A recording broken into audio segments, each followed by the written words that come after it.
70 million Americans watched the Clinton-Dole joint appearance, fewer than expected. As the candidates went campaigning their separate ways today, we'll have a reality check on their claims versus the facts. A late-season quick-hitting Gulf storm bears down on the mainland, due to strike tonight. Concerns mount about the health of the Pope as he prepares for surgery tomorrow. And Eye on America, the most popular drug-fighting program in the nation's schools.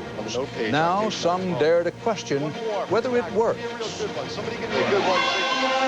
This is the CBS Evening News, with Dan Rather reporting from CBS News headquarters in New York. Good evening. One Clinton-Dole joint appearance down, just one more to go. Bob Dole has 1 month left to turn the tide his way, no matter what the spin doctors, operatives, and handlers are saying. Today, Dole went into New Jersey to try to address one of his biggest problems, public doubts that he can or will deliver his promised tax cuts. So Dole appeared with New Jersey Governor Christine Todd Whitman, who Republicans say promised and then delivered a successful tax cut. This is a family tax cut. This is not a Wall Street tax cut. Not one time last night did President Clinton call this a tax cut for the rich. This is a tax cut for working families in America. We're also going to cut the capital gains rate so small businessmen and women all across America can pay less taxes. For his part, President Clinton continues to insist that it's actually a tax scheme that will, as he puts it, blow a hole in the deficit. With that, the president campaigned in Connecticut today. He announced endorsements from usually Republican business leaders, then headed on up to New Hampshire. I enjoyed that debate, and I thank Senator Dole for joining me, and I believe that the American people got a pretty good feel for the differences between us, the differences in our views, and we just proved you can still do it and be civilized and decent and humane, and that's the way we ought to conduct our public affairs in this country. The first read from a CBS News survey taken late last night indicates voters' perceptions of who won the face-off in Hartford reflected the candidate they already preferred. The margin was more than 20 points, Clinton over Dole. Few minds were changed in either camp, and the vast majority thought both Bill Clinton and Bob Dole had addressed issues that mattered to them. But how did their statements on the issues square with the record, the facts? A reality check tonight from Eric Ingberg. Up there on the stage, it was a couple of Marquess of Queensberry campaigners, respectful, polite. I want to begin by saying again how much I respect Senator Dole and his record of public service, and how hard I will try to make this campaign and this debate one of ideas, not insults. Time out. Turn on the tube any other time these days and you'll hear, Bob Dole, wrong in the past, wrong for our future. The Clinton campaign has paid $50 million for ads, and one study says 94% of them are negative. For his part, Dole went at the Clinton character issue by stressing what he absolutely positively wouldn't talk about, like drugs. And I won't comment on other things that have happened in your administration or your past about drugs. He also managed to comment that he wouldn't comment on Whitewater or, quote, personal matters. Some facts got mangled. For the first time in history, you pay about 40% of what you earn, more than you spend for food, clothing, and shelter combined, for taxes under this administration. Exaggeration. The most recent government study says the average household spends $16,000 on the basics and only $6,000 on all taxes, including state and local taxes outside of President's control. Then his budget that he passed along with Speaker Gingrich cut Medicare $270 billion. Misleading. Republicans proposed slowing the growth of Medicare by $270 billion over 7 years. The president also wanted to slow Medicare growth by $124 billion. Mr. President. And on the economy, it sounded like different countries. We've got stagnant wages. Wages are going up for the first time in a decade. Both are correct. Last year, median income for all households went up 2.7%, the first hike since '89. But for full-time workers, wages last year remained basically unchanged. Both had trouble with their history. Dole said wrongly that Clinton had sent more troops abroad than any other president. Clinton implied that he wasn't all that committed to his own health care reform proposal, which his wife had been in charge of. But at least they thrashed out the issues, which means that the voters are the winners. Eric Engberg, CBS News, Washington. Joining us now, two of the most experienced journalists covering the campaign, Phil Jones covering Dole and White House correspondent Rita Braver. First, Phil Jones. Well, Dan, campaign aides concede Bob Dole didn't do what he needed to do to sell his 15% tax cut, and time is running out. He's having trouble convincing voters that it is affordable or that he would keep the promise if elected. 5 times in the debate, President Clinton referred to it as a tax scheme. But the campaign manager, Scott Reed, says everything is doable. By their counting, they're within 70 electoral votes of what they need to win. You heard it here first. Rita? For the White House, the poll numbers say it all. And the only thing that matters is that most voters believe that Bill Clinton won the debate. Now, privately, some campaign insiders do believe that the president sounded, well, a little prepackaged. But the White House believes that Mr. Clinton was right to do in the debate essentially the very same thing he's been doing through the entire campaign. Try to be presidential, mix it up with Bob Dole as little as possible, and keep pressing his own agenda over and over again. And Mr. Clinton apparently feels so strong that we're told he now intends to keep campaigning in traditional Republican states. Dan? Rita and Phil, thanks. Underscoring what Bob Dole is up against in the final weeks of the campaign, this is the picture and the question posed today on the cover of Newsweek's new special issue. Is it over? An editor's note, early indications are that viewership for this controlled conversation between candidates may have been down 20% from 1992. If this turns out to be true, it would be further evidence that much of the electorate is simply not engaged by this campaign. A big storm is heading for Florida. That story is next. Also tonight, a CBS News exclusive. The federal government targets notorious slum housing projects for demolition. And an Eye on America investigation of the DARE program. The president talked it up last night. But reality check, does it really keep kids off drugs?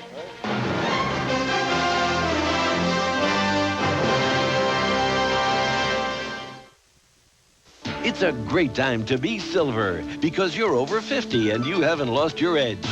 Now there's a Centrum made just for you. Centrum Silver for your changing nutritional needs. Centrum Silver. It's a great time to be silver.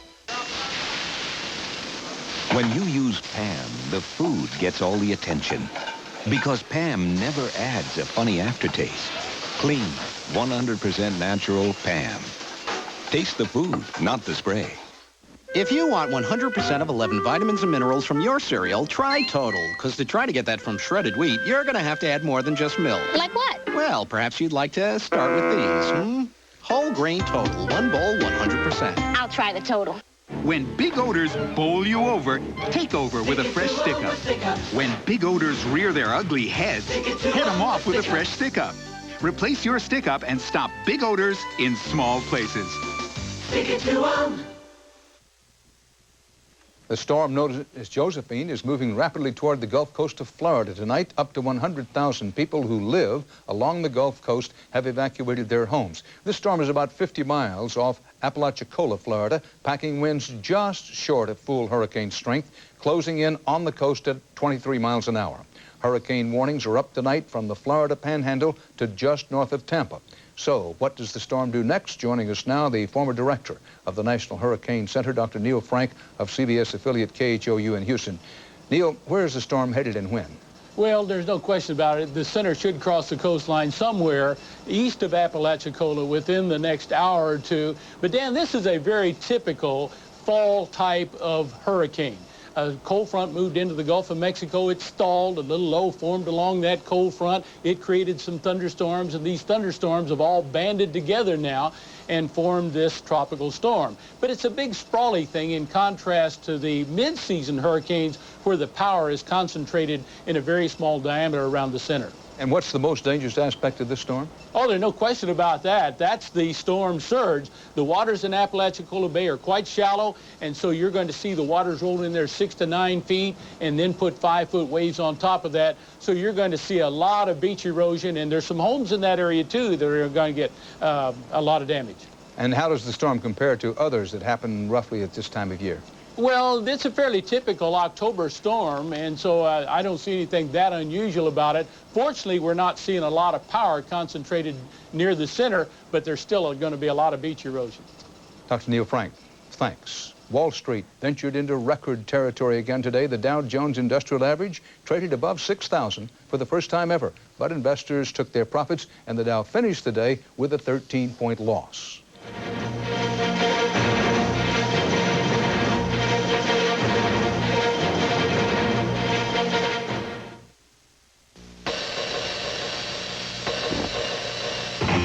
With the world's first agitator that cleans even big and tough loads with more care than any other washer, the new Maytag is a layup. With $100 in extra features at no extra cost, it's a slam dunk.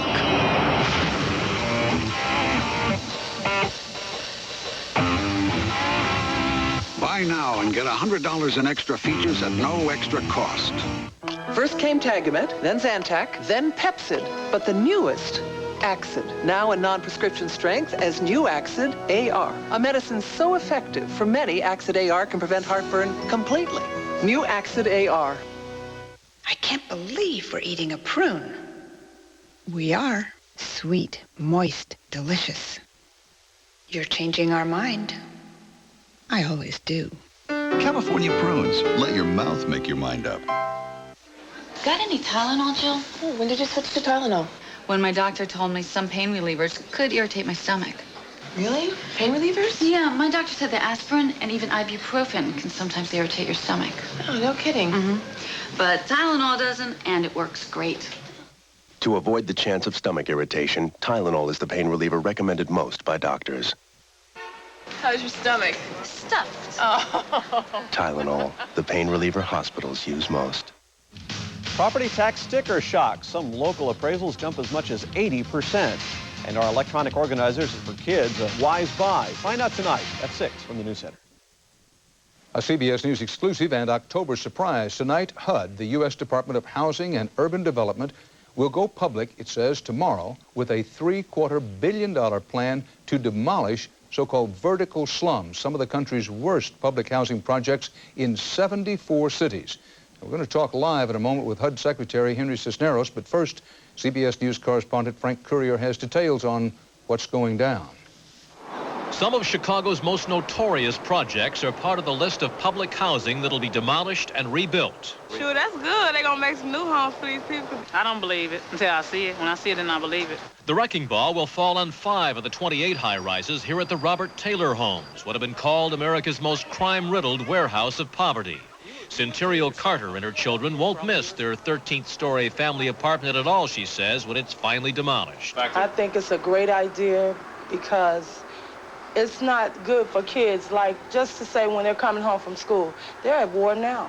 HUD plans to rehab surrounding neighborhoods, it says, with 4,000 new units nationwide, mostly mixed-income mid-rise townhomes like these on Chicago's west side. This really will help change the face of the city for the better. Some of the worst public housing in the nation can come down, and we can build really safe, decent communities for people.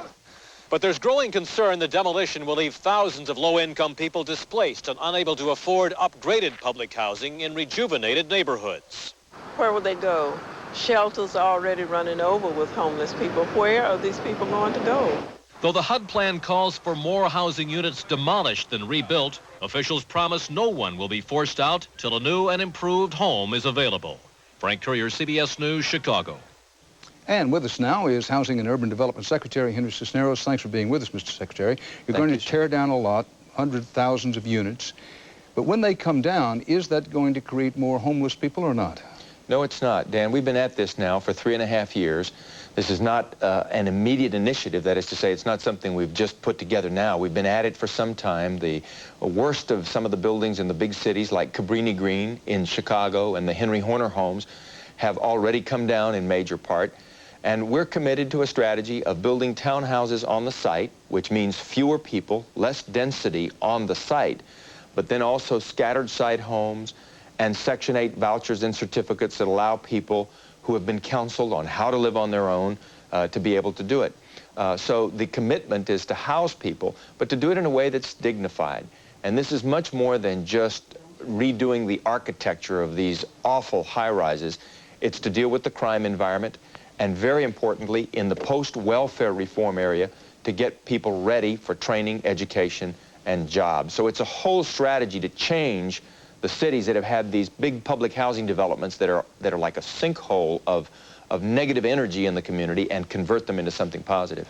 Why should one not believe that the same kind of conditions eventually are going to take over these new units? For example, drugs. Well, first of all, because we build for safety. And secondly, we're changing the leases so we screen out people with drug and criminal backgrounds.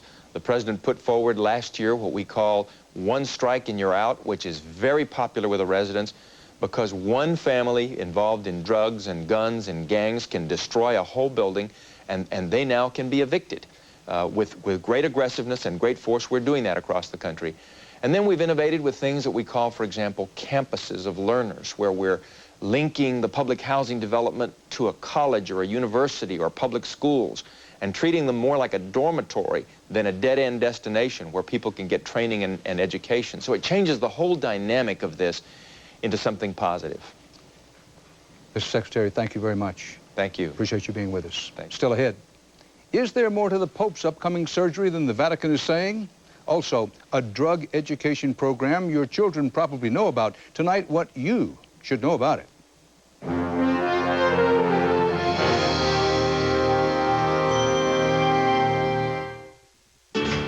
Couples are discovering dinner time all over again as soon as the kids move out. It's easy and it's fun with Pasta Primavera from Create a Meal. Just brown your own chicken, lay on a hearty measure of Green Giant's fresh-tasting veggies and pasta, our delicious Create a Meal sauce, and in 20 minutes, it's Pasta Primavera for two. Rose not included. It's a fresh solution to dinner. Create a Meal. Ho, ho, ho. Green Giant. Nobody does it like you. With ordinary vacuum cleaners, you can't tell when you're leaving embedded dirt behind. That's why Hoover brings you the self-propelled Power Drive with embedded dirt finder to tell you when that dirt is still there. The Hoover Power Drive with embedded dirt finder is America's best cleaning upright. And when the light turns green, you'll know it's clean. Hoover, nobody Now it's clean. does it like you. To build something that endures takes hard-working people. People who care. People with vision. And the strength to see the job through. We know. Since 1904, that's how we've built a name for ourselves in financial services. Providian. Insurance, credit, and retirement savings. You know what I hate? Pain. That's why I love Aspercreme. When I get mine on muscle aches, I just rub it in for fast relief that lasts for hours. And it's odor-free. Why live with pain? You're gonna love it. Aspercreme does not contain aspirin. You've got that nighttime heartburn, burning and churning. So what are you going to take, Zantac 75 or Malox? Malox starts to work on stomach acid in about 1 minute. Zantac 75 could take over 45 minutes to start working. So make 1 minute Malox the fast choice for you. They wanted to give a kid a chance, but he had a deadly secret. This child was about to explode. Why weren't they told? 48 hours, Thursday. A pair of car bombs have struck at the heart of the British military in Northern Ireland. These bombs went off inside the heavily guarded headquarters of the British Army near Belfast. About 20 people were wounded, some seriously. The Irish Republican Army has been fighting British rule in Northern Ireland for 25 years. No one has claimed responsibility for today's attack. There is concern around the world tonight about Pope John Paul II, elderly and ailing and about to have surgery tomorrow. CBS News correspondent Alan Pizzi is following developments in Rome. The Vatican insists the most active pope in modern history has entered the hospital for a simple appendectomy. Almost no one in Rome's medical community believes that is the whole truth. And of course there are rumors that it's not only an appendix, but maybe a malignant tumor. The increasingly obvious tremor in Pope John Paul II's left hand is believed to be Parkinson's disease, a possibility the Vatican has not denied. The only official news at the hospital was a statement that the 76-year-old pontiff spent a serene night and that a CT scan and electrocardiogram test showed his heart is strong. But given the Pope's age and medical history, being shot in 1981, removal of a colon tumor, hip replacement, and some lesser problems, even a minor operation becomes a risky prospect. Normally for older patients like the Pope, the mortality goes up to 5%. Dr. Sergio Arena is a surgeon who learned his trade from the doctors who will operate on the Pope tomorrow. He says doctors will be looking for more. So you have to extend the cut 2 to 3 more centimeters, then put your hands in this direction in order to find first the appendix, remove it. You check for abscesses, collection of pus, or tumor. But the leader of the world's nearly 1 billion Roman Catholics has shown no sign that he is concerned about the future. He makes plans as if he had 20 years still ahead. He wants to bring the Catholic Church into the third millennium. After saying Mass with the Pope, his personal secretary joked with reporters. "If I tell you he's fine," Monsignor Stanislaw Zuic said, "you don't believe it." Then he added, "Stay calm." Alan Pizzi, CBS News, Rome. Russian President Boris Yeltsin is out of the hospital and reportedly stepping up his workload while he prepares for heart surgery. Yeltsin was shown in a meeting today at a government health resort near Moscow. The operation is expected in November or possibly December. Israel and the PLO began critical talks today on the long-delayed Israeli troop withdrawal from the West Bank city of Hebron. U.S. Secretary of State Christopher urged them to move quickly in light of the recent violence that killed 74 people. Israeli Prime Minister Netanyahu is insisting on more security for Jewish settlers in Hebron.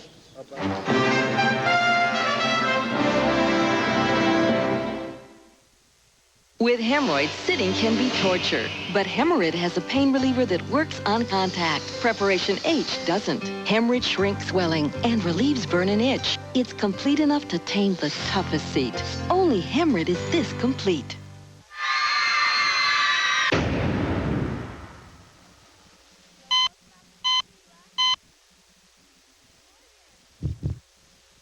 Bayer.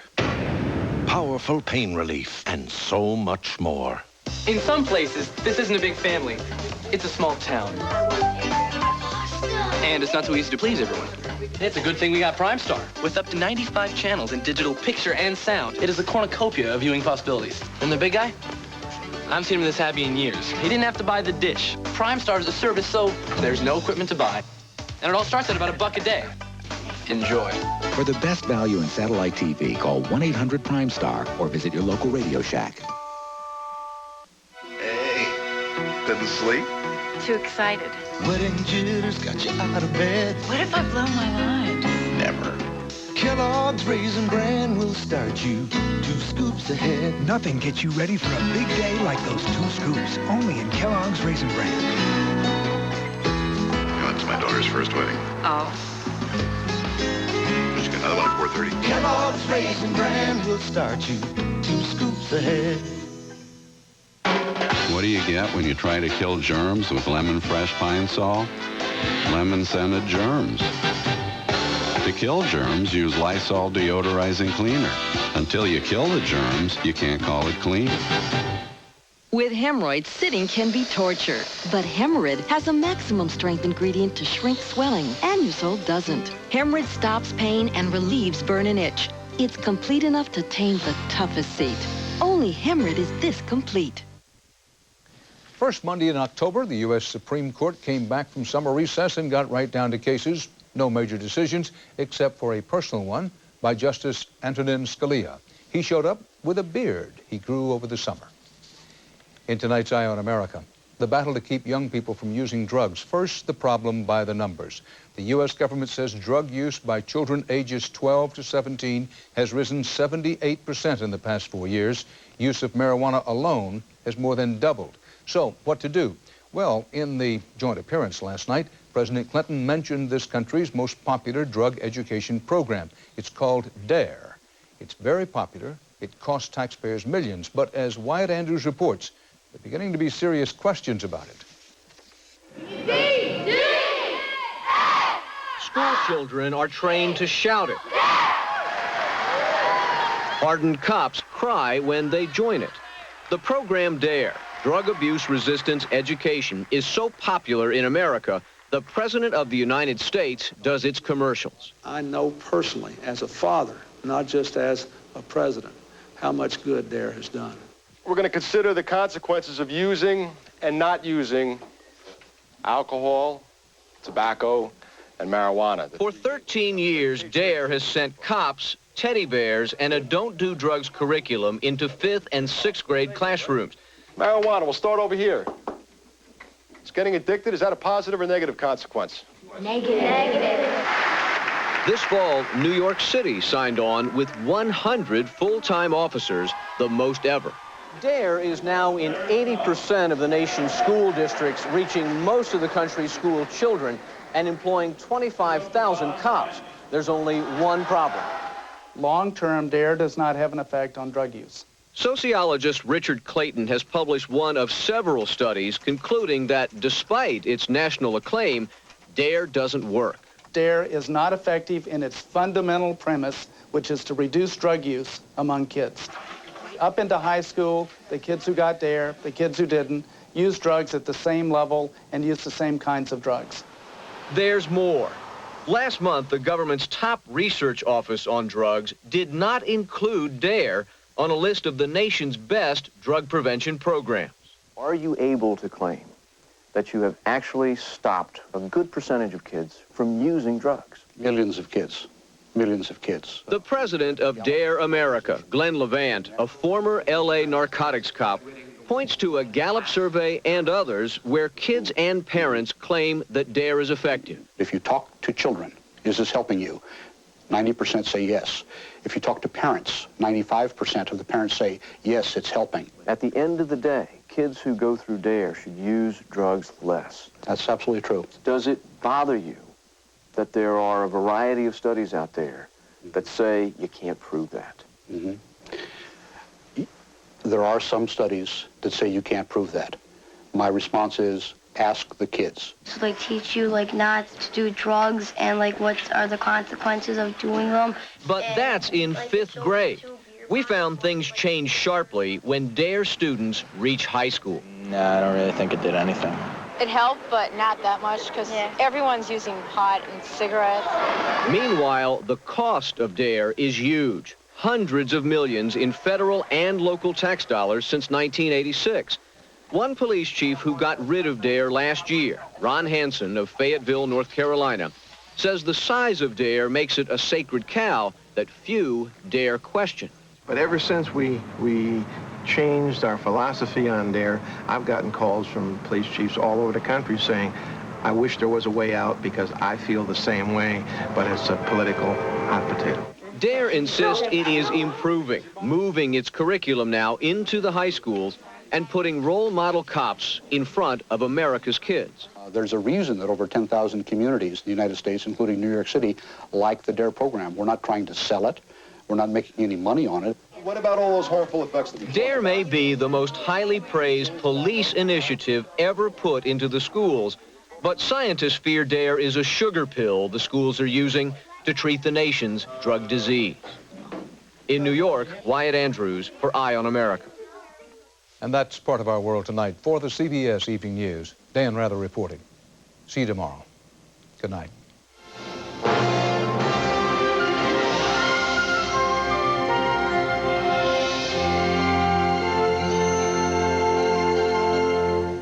He's having exploratory surgery supervised by this doctor. The catch, the doctor is miles away. It's definitely inflamed. The story tomorrow on the CBS Evening News.